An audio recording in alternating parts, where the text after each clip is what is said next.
the Secretary General of UNCTAD, Honorable Ministers, the Executive Director of International Trade Center, distinguished representatives of international and national institutions, ladies and gentlemen, good morning. It's with great pleasure that I join you all today for the launch of SheTrades Rwandan chapter, which provides women entrepreneurs with a unique network and platform to connect the markets. With the ambitions yet attainable goal to connect 1 million women entrepreneurs to global market by 2020, SheTrades has found the key to unlocking one of the most important barriers to women's economic independence. Allow me to commend the ITC for this contribution. Distinguished delegates, ladies and gentlemen, a report published by McKinsey in 2015 found that US $12 trillion could be added to global GDP by 2015 simply by advancing gender equality. In other words, if women who constitute over half of the world's working age population do not fully utilize their potential to generate wealth, the global economy suffers. This is how much we lose. There are many reasons why globally women do not participate in international trade and concentrate rather on petty and small-scale enterprising. To remind the few barriers that I'm sure you all know, there are policies, the cultural inhibitions, access to finance, and the skills gap. The skills gap and access to information. It's often said that knowledge is power, and lack of it is death. The simple knowledge, for instance, of the existence of the SheTrades platform could open up in unimaginable opportunities for the women in trade, as would, for instance, training on how women could access government procurement opportunities. To emphasize of what the Executive Director of ITC said, currently women-owned business have only been able to take advantage of this offering, procuring only 1% of all government contracts. How has Rwanda addressed the structural barriers to women economic empowerment? In Rwanda today, equality in all its dimensions remains the bedrock of government policy orientation and development action. Thus, gender equality is one of the key determinants of Rwanda's economic policy options. The recent years have seen my fellow Rwandan women playing an increasingly active role in the socio-economic life of our country, while also gaining more access to financial services, training, and markets.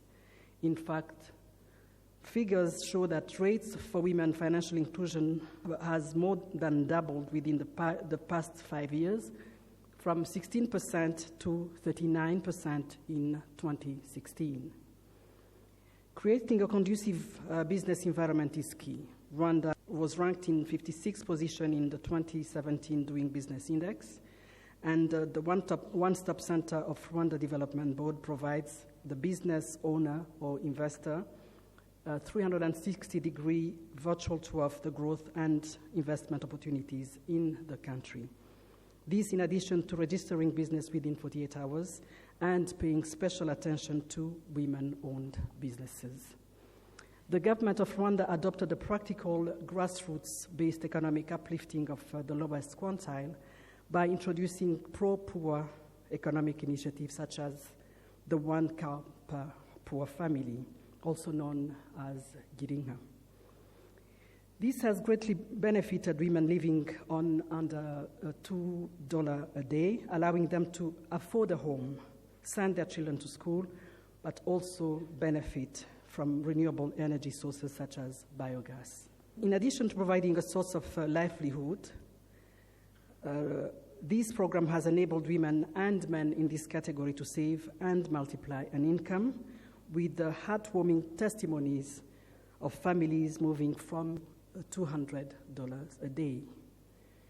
Thanks to such socioeconomic programs, the government of Rwanda lifted 1 million people out of poverty between 2000 and 2010. I think it's supposed to be 2005 to 2011, I think, 2011.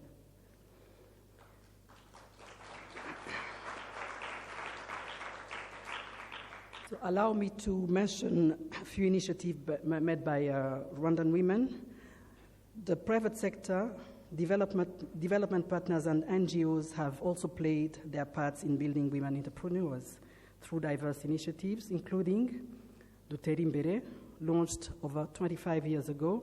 This women-led non-governmental organization focuses on poverty eradication through access to microfinance schemes, while training its beneficiaries in improved agricultural techniques, ICT, marketing, just to name a few. My own organization, the Imbuto Foundation, in partnership with the Ministry of Agriculture, the governments of Korea and China, and UN Women, provided 1,000 women with 11 greenhouses, training, extension services, and access to local market to sell tomatoes under the program called Imali, in Kinyarwanda word meaning wealth. And one of the Imali groups of about 90 women now owns its own cooperative. More recent initiatives such as New Faces, New Voices, the Pan-African Advocacy Network launched in Rwanda in 2014 by Her Excellency Grossa Machel, focuses on enhancing the economic influence of women in 3 areas: women's leadership in boards and financial institutions, financial literacy, and access to financing. New Faces, New Voices last year unveiled the Women Investment Fund project to raise US $20 million to further women's financial emancipation. Honorable guests, investing in women indeed benefits all of us. More should be done to empower women economically by removing all barriers to their full participation in the economy, thus closing the gender gap and boosting the economy. Last year, the Global Gender Gap report ranked Rwanda in 5th position for closing gender gaps, and the country is reaping the benefits of this inclusive approach to development. Our hope is that the launch of the SheTrades in Rwanda will inspire more women to join this initiative so they too can access the same information and opportunities currently benefiting only few Rwandan women. The success of these women-owned companies are quite visible as they now feature in premier international publications such as the Forbes magazine that listed Teta Isibo and Sonia Mugabo among the 30 most promising young entrepreneurs in Africa in 2017.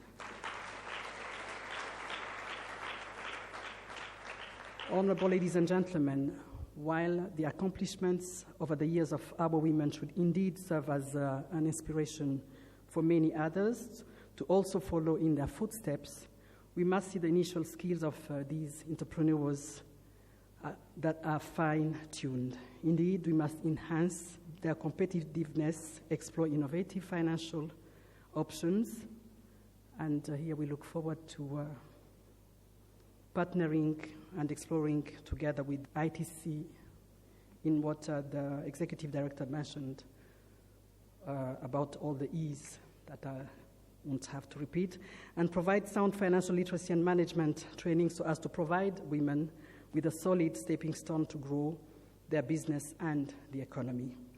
Success will also be determined by our ability to open all doors through the establishment of fair trade policies, easier access to regional and international markets, and to affordable financing.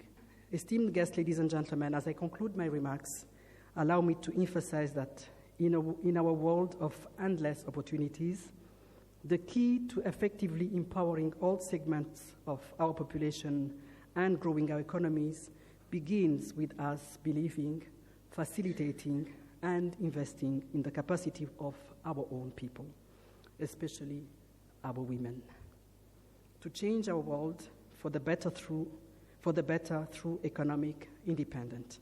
I thank you for the kind attention and wish you all fruitful deliberation.